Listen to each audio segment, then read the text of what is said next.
This year is my first Xbox One that I got from when it released, to which I gave to my younger sister, since she wanted one too. After years of her having it, of course, at a certain point, things are happening. Disk stop reading, slower loading times, and well, in this case, it decided to stop connecting to Wi-Fi. I don't know what she did exactly. Who knows, right? I'll just buy her an upgrade, I guess. Anyways, today we'll be talking about gaming news while I take apart this VCR player, Xbox. I'm Isaac, welcome back to BitTech.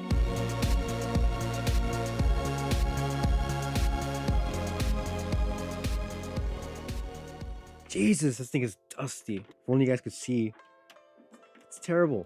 So there has been leaks that Sony has an upgrade coming for the PS5 later this year. Remember guys, this is my first time doing this. So don't yell at me in the comments. Oh my god. Oof. Oh Ooh, god, look at- what the? Holy Look at crap, that. What is that? It's like a layer of just dust. Dude, this thing couldn't breathe. The crazy thing is that Sony plans to tell developers to ensure that their games are compatible with its upcoming release. Which is, crazy to think about. Just so you know, the warranty sticker is still on there, so it's never been opened before. The PS5 Pro will be coming with more powerful GPU and slightly faster CPU mode. This means that it will be capable of rendering games with ray tracing enabled or hitting higher resolution and frame rates. While Sony is improving the GPU side of the PS5 Pro, the CPU will be the same as a standard PS5, but with a new mode that clocks it higher. Sony will offer developers the ability to pick up between a standard mode at 3.5 GHz or the high CPU frequency mode at 3.8 GHz. Now, to me, that's nothing new since the Xbox Series X already does that on its own. The Xbox Series X is powered by a custom 7nm AMD Zen 2 CPU with 8 cores running at a nominal 3.8 GHz or when simultaneous multi-threading is used at 3.6 GHz. Now, don't think I'm trying to crap all over the PS5. The PS5 is a great console with great exclusives. I'm just saying the Xbox Series X is a beast in hardware. The standard PS5 memory runs at 440 gigabytes per second, but Sony is bumping it up to 576 gigabytes per second on the PS5 Pro. Developers will also get more access to overall system memory. Games can use an additional 1.2 gigabytes of system memory on the PS5 Pro, so that's 13.7 gigabytes overall compared to the 12.5 gigabytes allocated to the games on the base PS5. The increase in memory speed and allocations may be useful for Sony's PSSR support. What does PSSR stand for, you may ask? It stands for PlayStation Special Super Resolution. This technology aims to enhance the resolution and visual quality of games by replacing existing temporal anti-aliasing or upsampling methods used in the game.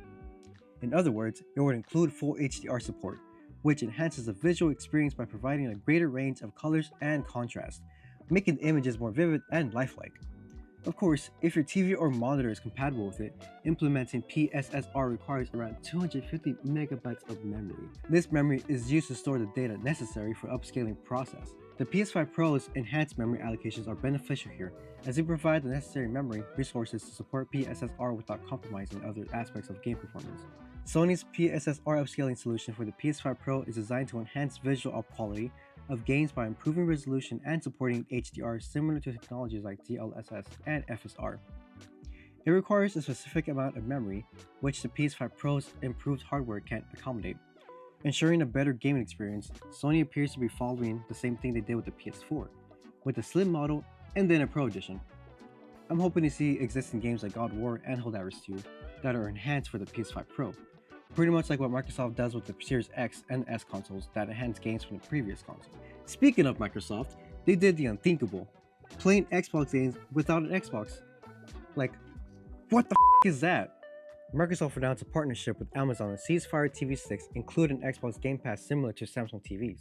Xbox Cloud Gaming is now rolling out Amazon Fire TV sticks, and its accompanying advert doubles down on the company's message that you don't need an Xbox to play Xbox. Now, I know Xbox Cloud Gaming has been around for a while, and nothing new has been going on with it till now. You'll need an Amazon Fire TV Stick 4K Max or Fire TV Stick 4K, as well as an Xbox Game Pass Ultimate subscription, and a wireless Bluetooth controller. But that's it. And it doesn't need to be an Xbox controller. It can be a PS4 or PS5 controller. I know cloud gaming isn't the best and it has its issues, but it's worth a try. I will be messing around with that new feature in the next couple of days, so keep a lookout for that video next week.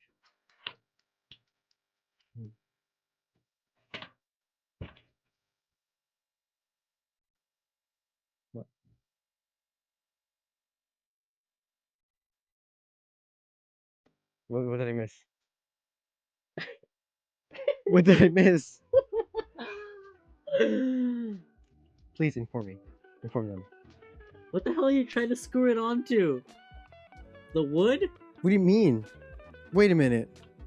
Oh, right. I forgot this is.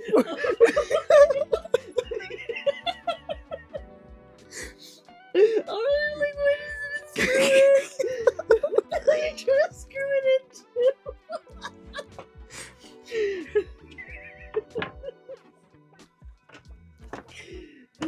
Oh, that I'm so embarrassed about that, but that has to be kept in. Oh my Oh, god, that is so man. funny. Okay. Oh, you're like, dude, this doesn't make any sense. Like, Yeah, what it was- why isn't it connecting? Oh, there you go. Well, that was uneventful. But here we go. Let's see if it turns on. No, let's see if it turns on.